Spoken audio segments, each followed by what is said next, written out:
Up until this chapter, I really didn't like Cavendish. I thought he was a scumbag. I just didn't like the character. But he definitely gained some respect from me with this chapter when he stood up for Rebecca, when they were all, you know, down-talking her and booing her and shit like that. I really like how he went and switched things around, and it did show that he's not that bad of a guy. He's not a complete jackass like I previously thought. So I was definitely glad about that. I thought that it gave the character some honor, and it just made it look like, okay, he's not that bad. Yeah, he has the whole thing where he wants to be famous, and he's like, oh my god, I can't believe they still, you know, they really like me and stuff like that. So that's just part of his personality. Yeah, that comes off as a bit obnoxious, but the thing of him standing up for Rebecca with everyone jeering her, even though there was a possibility they might jeer him too, I'd say that was definitely honorable. So some respect for Cavendish in this chapter. Good old Usopp, after everything, he's still trying to weasel his way out of what just is going on right now with the whole plan to attack Doflamingo and whatnot. It's like, dude, you're not getting out of this. You can keep on thinking, oh, I'm going to hear their plan and I'm going to escape. One way or another, Usopp is going to be in this battle.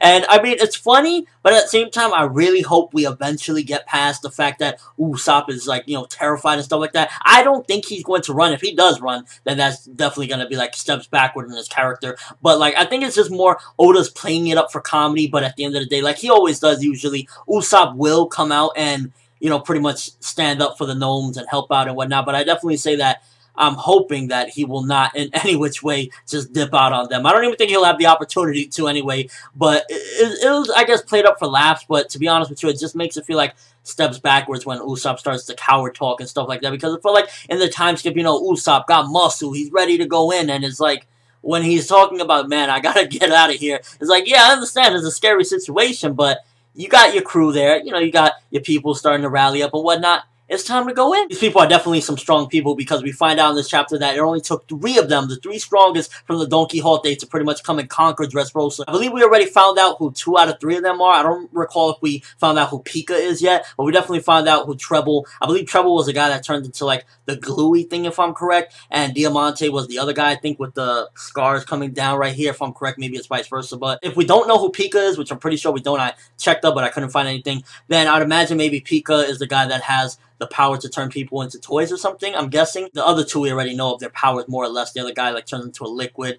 So I'm imagining that we probably will find out who Pika is, and he's the toy fruit user. Although it is interesting because I was looking and, you know, this is a couple chapters back, but I believe it was Diamante, the guy with the scars down here. When we saw him in the past, he didn't have these scars. So it just caught my interest, and I would like to see Oda explain how he got those scars and whatnot, because for somebody that's that strong, you know, if the 3 of them alone came and conquered Dressrosa, who gave him those scars and how did they do it? Kind of reminds me of Shanks, and if Blackbeard was the one with the claws, you never know. I didn't think for a split second that Brook was betraying the crew. I mean, if anybody thought that Brook was going to betray his Nakama after all this way, seriously, I hope Oda didn't think that he was tricking anyone. I guess it was a good solution so that Jola can, you know, trust in him and give him back his violin and whatnot, but, like, if any reader got caught up in that, I'm just saying, come on, Brook, really? If anybody's going to betray the crew, it's going to be built up to that moment. Brook is not going to just say, hey, randomly, you know, oh, man, art, fuck you guys, I'm just into art now, dude. It was a very simple way of getting out of the whole thing with Jola because she pretty much had them down packed and they were getting ready to suffocate and whatnot. Simple, not the greatest, you know, anything. He just pretty much just tricked her. She thought for a second, hey, yeah, this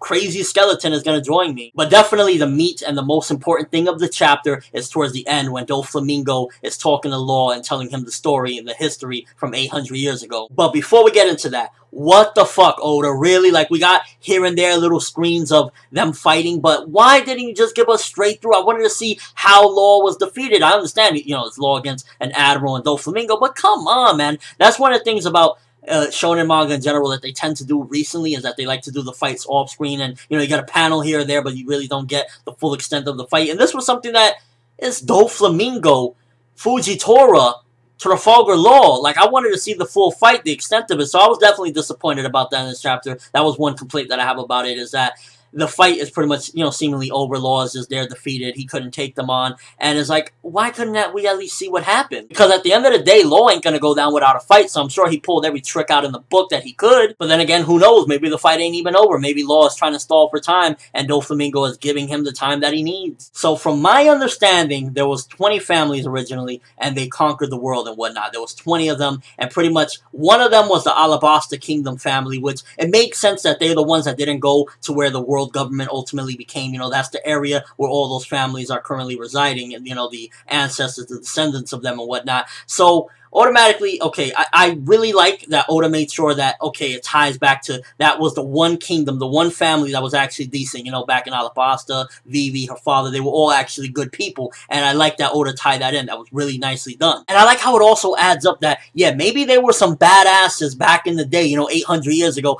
but the descendants, like the celestial dragons and whatnot, the reason why some of them are so crusty is because it's just them pretty much living off the bloodline. Probably their ancestors were, you know, kick-ass, and they were, you know, some beast shit, but nowadays they're just sometimes like pussies. That's why Luffy had to fucking beat the dog shit out of one of them at Shabundi. I guess towards the end it was pretty much stating the obvious already that the Riku family, which is pretty much Rebecca's family, whatnot, they were the kingdom that pretty much, you know, they conquered Dressrosa. They became, that was the new family that pretty much was the kings of Dressrosa, the royalty of Dressrosa, and then after a certain given point, the Don Quixote family came and took over. But it was something really interesting that Doflamingo said. He said the Don Quixote family, the creator family. So were the Don Quixote families the ones that started it all, that said, yo, let's combine all 19 of us so that pretty much we could become one and start this world government and whatnot on the island where the world government is? And also, the way he said the creator family, it really makes me think, does it link back with the Gorosei? Are the Gorosei actually the Don Quixote themselves, or are they representatives from each of the family? And who knows, maybe the Gorosei are old as hell, older than we even know. Maybe the Gorosei are possibly the same people from way back when, because we've seen examples of powers before in the past that can pretty much make people younger and whatnot, so it's not too far-fetched to say maybe they have some sort of devil fruit user that's been doing it the entire time. Jewelry boning? I'm not gonna lie, I really like that in the end of the chapter we just got a little bit more explanations of pretty much how everything started with the world government, because it's diving into the secrets of the One Piece world, shit that we want to know, and it makes perfect sense of the whole thing with the families and whatnot, and how the Alabasta family are the one that really didn't get involved because they were shown to be decent people to begin with. Quick note, Violet Swan is still safe, so that's good news. So very informative chapter with this One Piece chapter, and we actually got quite a bit of progression. First of all, Jola is seemingly defeated by Brook. Violet met up once again with Sanji and them, so I'm glad, you know, wipe the sweat off your forehead. You don't gotta worry, Violet ain't captured yet. Cavendish gets a bit of respect as well for what he did. I like that because I hate when people try to